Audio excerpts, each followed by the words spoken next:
existia desde o princípio, o que temos ouvido, o que temos visto com nossos olhos, o que temos contemplado e nossas mãos têm apalpado, a palavra da vida. Olá, neste vídeo vamos conhecer a primeira carta de João e um pouco da vida das comunidades onde esta carta circulou. Logo na abertura da carta, encontramos os verbos ouvir, ver, contemplar, apalpar. Há um acento especial nos sentidos para comprovar a manifestação da palavra da vida. Testemunhar que Jesus se fez carne é o tema principal da primeira carta de João, mas é também o ponto crucial de desentendimentos e conflitos em algumas comunidades.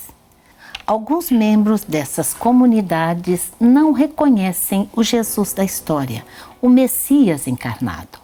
Eles são chamados de anticristos por não viverem como Jesus Cristo e por compactuarem com o mundo da injustiça.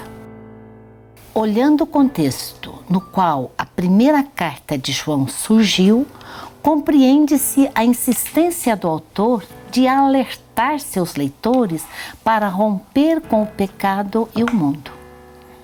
A exigência para as pessoas dessas comunidades é observar o mandamento do amor ao próximo. Vejamos qual o contexto que deu origem a esta carta. A primeira carta de João foi escrita provavelmente no final do século I, na cidade de Éfeso. E Éfeso era uma das 5 maiores cidades do Império Romano. Ela competia com Roma, Alexandria, Antioquia, Corinto. E na época do Novo Testamento, Éfeso contava com aproximadamente 250 mil habitantes, dos quais 2/3 eram pessoas escravizadas. Quer dizer, em cada 3 pessoas, 2 eram escravas.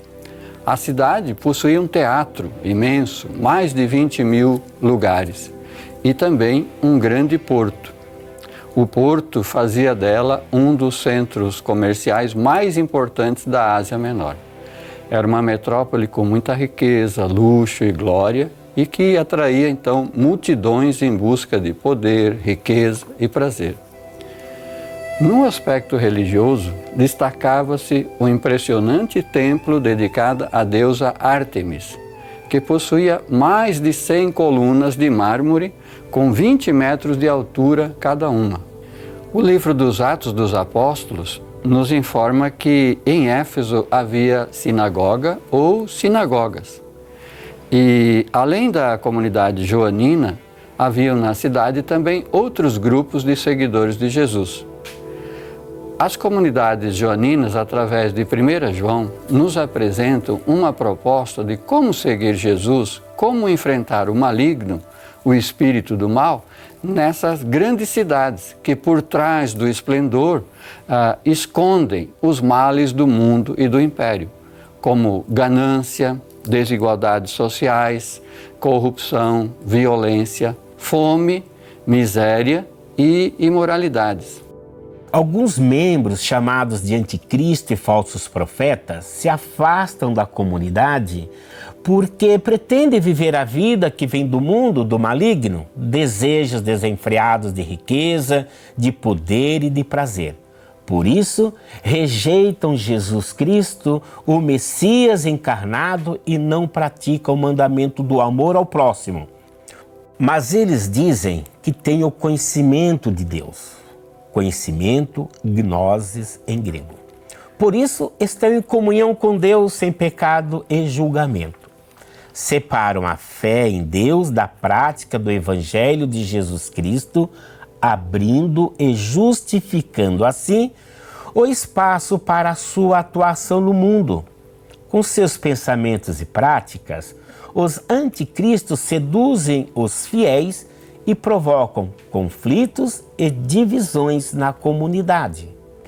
Diante do conflito desordenado com os dissidentes ou inimigos, o autor da primeira carta de João, o representante da comunidade, reage energicamente condenando e declarando que eles são anticristos que têm aparecido no seio das comunidades. Alerta as comunidades para que fiquem atentas e saibam discernir quem são os anticristos ou os falsos profetas que dizem que conhecem a Deus, mas não observam os mandamentos dele, o amor ao próximo. A primeira carta de João é um texto para ser lido e meditado muitas vezes.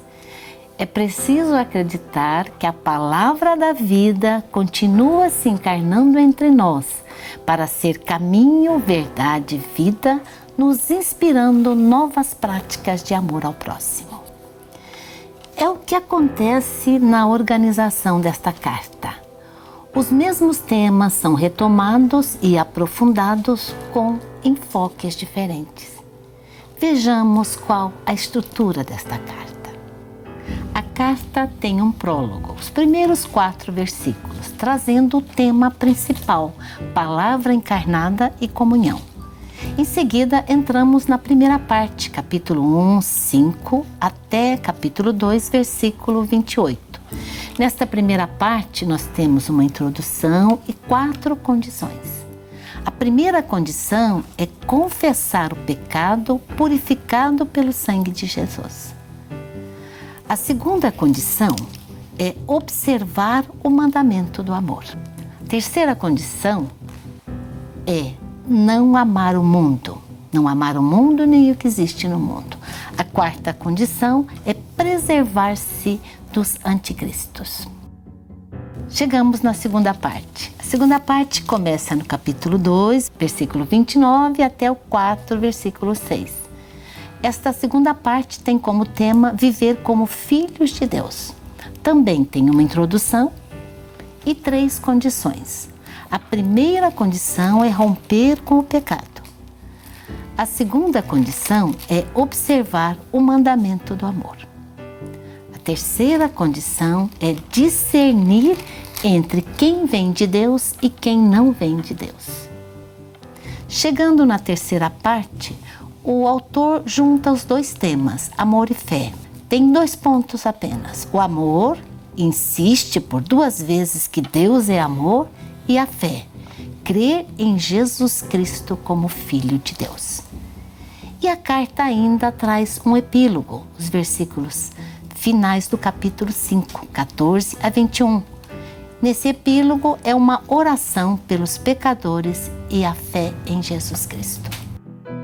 A primeira carta de João apresenta para suas leitoras e leitores o convite para romper com o pecado, com o mundo e com os anticristos. Há um acento especial para observar o mandamento do amor, porque Deus é amor. Que a leitura e a meditação dessa carta possam reavivar em cada pessoa o sentido de uma autêntica vida cristã. Que novamente possamos ver, ouvir, contemplar e testemunhar a palavra da vida.